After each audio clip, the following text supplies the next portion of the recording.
If your Hexcrawl prep takes hours, you're doing it the hard way. I'm going to offer you a fast method that still produces real play. Now, in my opinion, most Hexcrawl prep goes off the rails for one reason. We confuse map coverage with playable content. We'll spend a whole evening trying to stock 20 hexes, and then the party enters exactly one. Camps on the edge, rolls an encounter, then heads back to town. So the goal isn't to fully detail the wilderness. The goal is to make every hex the party touches feels like it belongs to a living place. Now, a quick note on scale, because I'm sure somebody will ask, and it's a fair question. I'm assuming BX overland scale, 6 miles to a hex. If your map uses a different scale, this still works. Just treat a hex as the chunk of the wilderness you resolve as one unit. Now, I'm calling this the 5 minute hex. You can call it the 10 minute hex or the none-minute hex or whatever works for you. But it's one hex, about 5 minutes, and you get something you can run without it feeling like random noise. So the mindset is simple. Don't write a novel. Give the players something they can grab onto. An obvious feature, a problem, a pressure point, and the lead. So every hex gets essentially 5 beats. What you see, what's going on, who's tied to it, what complicates it, and what can you gain, plus where it points to next. If you can answer those questions, you can run the hex. So, what do you first need? You need a landmark. Start with something that's visible or discoverable, and not a paragraph, a sentence. For those of you that are a bit more verbose, maybe 2 sentences. But pick one that fits your terrain. So, quick and dirty samples for landmarks, right? The forest.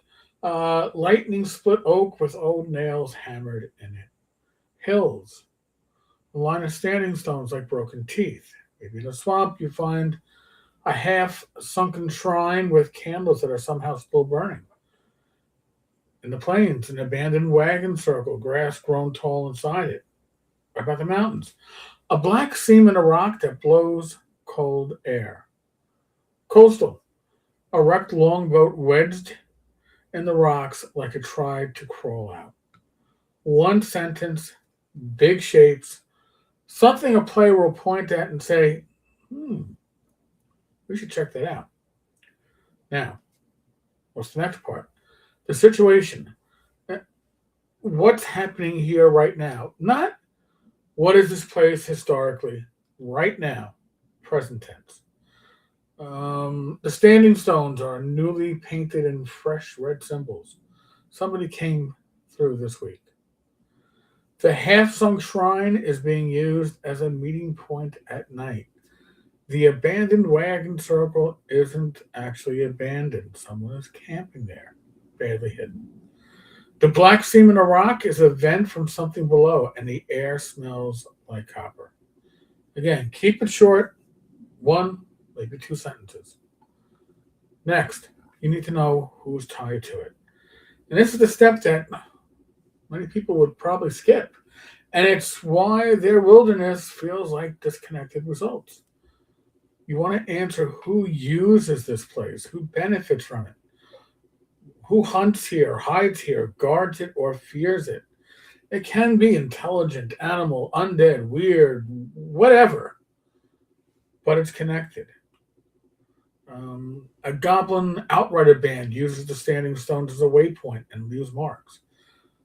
Our hermit priest tends the swamp shrine and is terrified of something that visits. A displaced bandit crew is licking wounds at the wagon circle. A small wyvern has a nesting ledge near the black seam and hates the smell. You don't need stat blocks at this point. You need a noun phrase and a motive. The motives can be simple: hungry, hiding, hunting, guarding, searching. avoiding something worse. These are all good. And I'm sure you think of your own. Uh, then you have the trouble check, right? Where we give the hex teeth. And you got to ask what goes wrong if the party interacts with this hex or lingers here. And this is not an automatic fight happens. This is pressure. This is where BX does a lot of the work for you. Reaction rolls and morale keep the wilderness from turning into nonstop mandatory combat. Trouble can be a patrol shows up, the weather turns, probably bad, but it changes. Someone lies to the party, someone demands a toll. Tracks lead to something that notices you. The landmark itself could be dangerous. Now, you can have you should have your own tables for this, but here's a universal D6, real quick one. A watchful group approaches, and remember, they're not necessarily hostile. Evidence of a nearby predator, which could be tracks, their recent kill, silence, no birds, no insects. Environmental hazard, bog, loose shale, flash flood. A demand or complication, toll, warning, plea, accusation. A chase element, you're being followed or you spot someone's prey. And something strange, right? Cold spot, whispers, lights, maybe time stops or advances strangely. Nothing big. But roll it and then interpret it through the situation and who's tied to the hex. And again, this is just samples. I am sure that my listeners can come up to much better than what I just put through this afternoon. And step 5 is the payoff and the link. And this is where you make the exploration feel like everything was worth it. Every hex needs something the party can gain. A resource, information, a safe campsite, a shortcut, a minor treasure, a contact, a favor owed, a clear lead to another location, and then link to it. Point to another hex, a dungeon, a faction, or a rumor.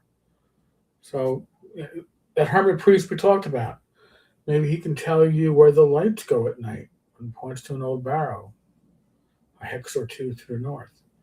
Or the bandits have a crude map to a hideout, but it's missing one piece. The goblin marks reveal a trail that bypasses the worst hills.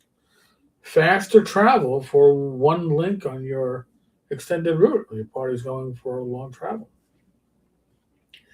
In the Black Sea, you find a coin with an unfamiliar mint.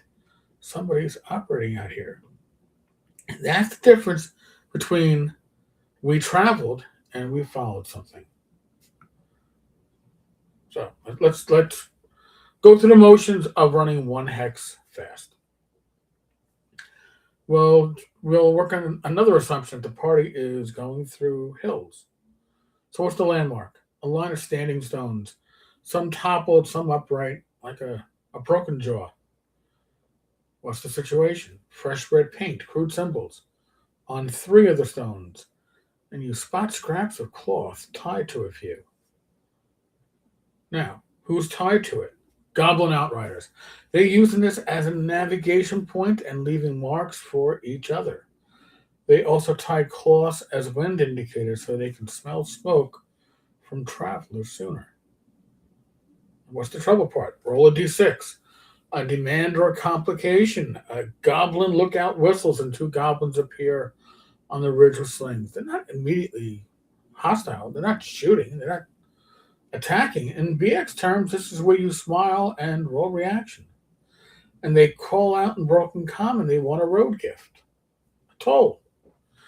See, now the party has choices. Pay a little and move on, leaving the goblins to operate here. Talk and try to find out who's behind the toll. Try to ambush the lookout and risk drawing the full band. But back off and go around, losing time. See, the payoff link is the symbols on the stones aren't random. One of the marks matches a symbol the party saw scratched in the dungeon door maybe 2 sessions ago. That tells you the goblins have been involved with whatever was in that dungeon, or they're scared of it. Now, if the party deals with the goblins, they learn where the goblins won't go. Bad Hill, which points to a barrow mound and the neighboring hex. If they fight, they might recover a crude slate map showing 2 ridgelines and a cave mouth. So that's playable in about 5 minutes because it gives you a decision point and it gives you a direction. Now, I understand old habits die hard. So this is a common mistake, right? People stock hexes like what dungeon rooms, right? Hex 12, 2d6 wolves. Hex 13, 1 owlbear. Hex 14, bandits. That's not a hexcrawl. That's a bad dungeon in the wilderness without walls. It's not good. And it creates the worst kind of table moment, right? The party enters a hex, and you're basically saying a random thing attacks you because the dice said so. And sometimes that's fine. The wilderness is dangerous, but if everything is disconnected, the players stop believing the map. It feels like the world is following them around. And the fix is simple. Give the result a reason to be here. When you roll wolves, ask one question. Why are they here? Maybe they're here because there's prey nearby, which implies grazing animals, which implies potentially a herder, which implies a settlement or camp. Or maybe wolves because something drove them out, which implies a bigger threat. Or maybe they're shadowing the party, which implies the party has been noticed. See, one sentence can turn random into world defining. If you want this to be on the index card, I'll include this as a pinned comment, but you want a landmark of one visible thing, a situation, what's happening right now, connection, who uses it, plus a simple motive, trouble, what complicates contact or lingering around, and the payoff, right? Payoff and link, reward, and point somewhere else. No hex should be without a link. It can be soft, it can be tracks, it could be smoke, it could be rumors, but it has to exist. Because players don't remember hex numbers, but they do remember threads. So before we wrap this up, we'll do one more. This time, the swamp, right? That half-sunk shrine. It's got a stone face, moss beard, waterline, halfway up the altar. And we mentioned those fresh candles, right? That's the situation. Somebody was here last night. The who's tied to it? It's a local guide leaving offerings because something in the swamp demands it. The guide isn't evil, but he's scared and trying to survive. And what's the trouble? Well, that potential trouble, that encounter roll in that D6. When a party gets close, the air goes cold and all insects go silent. The candle flames bend toward the shrine, like they're being pulled. See, now it could be dread and choice, right? Do they push in? Do they back off? Do they camp? Do they talk to the guide? What's your payoff? What's the link? Under the altar is a carved stone tile, half of a map.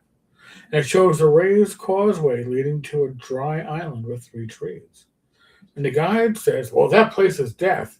And that's your link. 2 hexes to the east, a dry patch in the swamp that shouldn't exist, and something is protecting it. If the party plays it cautious, they still win the hex. They learn the offering routine, they gain a safer travel practice, and they get a lead without a forced fight. Now, a couple of practical notes. You don't need to generate every step for a hex in advance. Don't. You can just do, when the party enters a hex, generate a landmark and a situation. That's what they perceive.